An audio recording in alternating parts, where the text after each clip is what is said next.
Charles Darwin, le naturaliste et voyageur anglais, a été l'un des premiers à conclure et à justifier l'idée que toutes les espèces vivantes évoluent au fil du temps à partir d'ancêtres communs.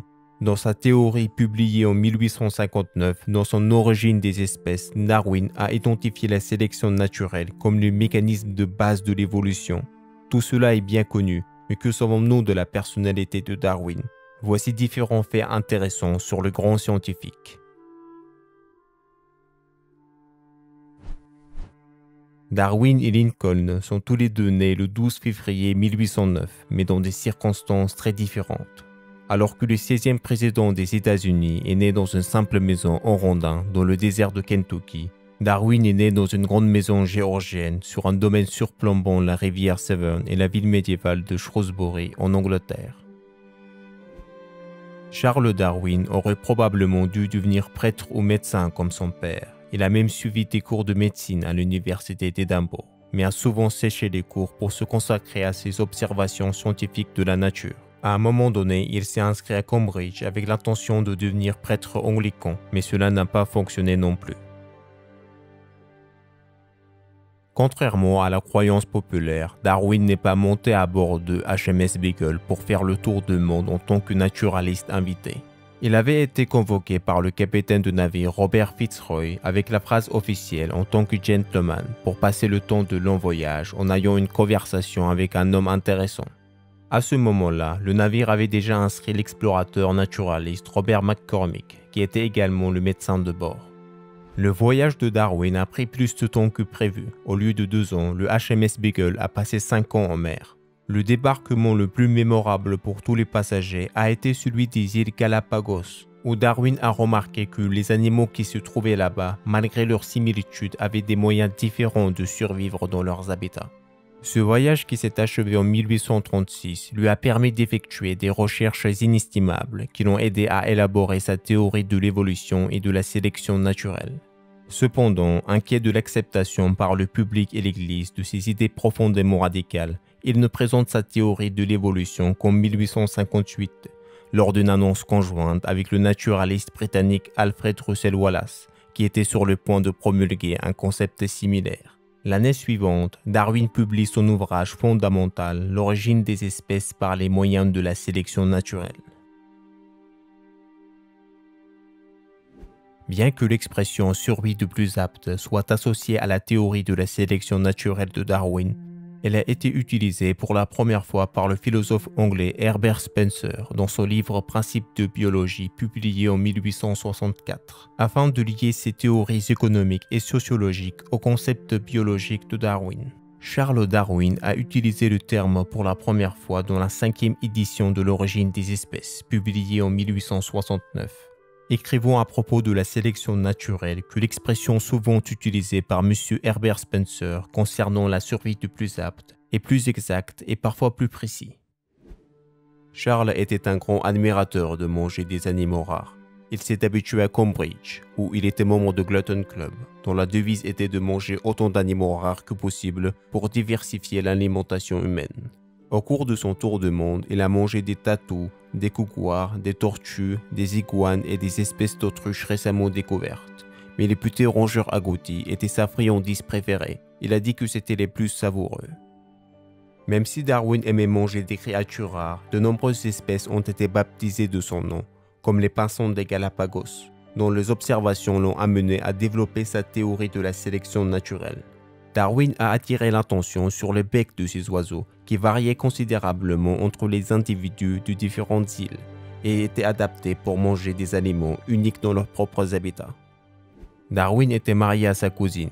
Pas particulièrement pressé de se marier, en 1838, il a adopté une approche rationnelle face à cette donnée. Il a pris une feuille de papier et a écrit les côtés positifs et négatifs dans 2 cases.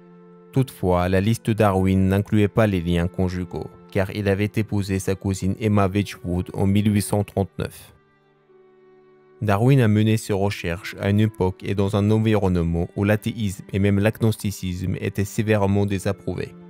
Le scientifique a donc dû se retenir. Bien qu'il ait eu quelques doutes au moment de son mariage, il a préféré les garder pour lui, afin de ne pas perturber le mariage.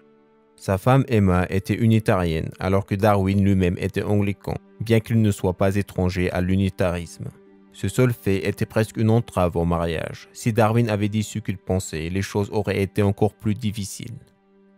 Ils se sont mariés dans l'église d'Angleterre et formaient une famille entièrement chrétienne. Les spéculations sur l'origine des espèces que Darwin avait partagées avec Emma avant même leur mariage n'y ont pas fait obstacle du tout. Après avoir quitté l'université d'Édimbourg, l'homme qui avait défié les dogmes religieux sur le créationnisme s'est inscrit à Cambridge pour étudier la théologie. À cette époque, je ne doutais pas le moins de la vérité stricte et littérale de chaque mot de la Bible, a-t-il écrit plus tard. Mais Darwin a lui-même indiqué le moment où sa foi chrétienne l'a finalement quitté. Ce n'était pas du tout à cause de la théorie de l'évolution, mais après la mort de sa fille Annie. Elle n'a vécu 10 ans. Darwin abandonne l'idée d'un Dieu tout bon et miséricordieux et devient plus franc dans ses convictions. C'est difficile de reprocher à Darwin d'être faible. Avec Emma, il a eu 10 enfants, dont 3 sont morts en très jeune âge et les autres étaient de santé fragile.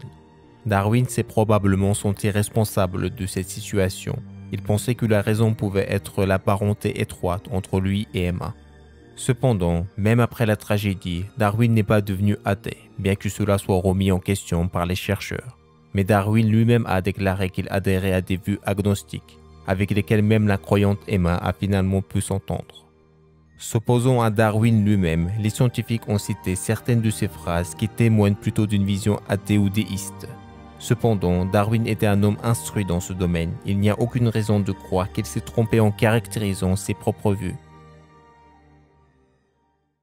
Charles Darwin est mort le 19 avril 1882 à l'âge de 73 ans. Certaines personnes ont été navrées d'apprendre que Darwin était mort en incroyant, mais plusieurs histoires ont ensuite circulé selon lesquelles Darwin avait renoncé à la théorie de l'évolution sur son lit de mort. Ces histoires ont commencé à être utilisées dans les sermons déjà en mai 1882. L'histoire la plus populaire est celle de Lady Hope, qui a prétendu avoir rendu visite à Charles en automne 1881 à Down House. Elle a affirmé que Darwin a renoncé à sa théorie sur son lit de mort et demandé qu'un prêtre lui rende visite pour se confesser. La famille de Charles Darwin n'a jamais accepté ce récit, insistant sur le fait que Lady Hope n'était pas à son chevet pendant sa dernière maladie, ni même à aucun moment quand il était malade. De façon générale, cette Lady Hope story est reconnue même par un grand nombre de créationnistes comme fausse ou au moins invéritable, et s'il y a de vrai, elle est probablement exagérée. Elle n'en reste pas moins une légende urbaine très répandue, même si elle s'oppose complètement aux conceptions sur le christianisme que Darwin avait fait savoir et que l'on connaît. Après la mort de Darwin le 19 avril 1882, sa famille a préparé ses funérailles dans le village où il a passé les 40 dernières années de sa vie. Cependant, les amis et collègues de Darwin ont lancé une campagne de lobbying pour qu'il soit enterré dans l'abbaye de Westminster à Londres. Après que les journaux et le public aient rejoint le mouvement, le doyen de Westminster a donné son accord. Une semaine après sa mort, Darwin a été enterré dans l'église la plus vénérée d'Angleterre, aux côtés de ses collègues scientifiques John Herschel et Isaac Newton. Depuis l'an 2000, un portrait de Darwin barbeux apparaît au dos de 10 livres sterling, accompagné d'une image de HMS Beagle, d'une loupe ainsi que de la flore et de la faune observées lors de ses voyages.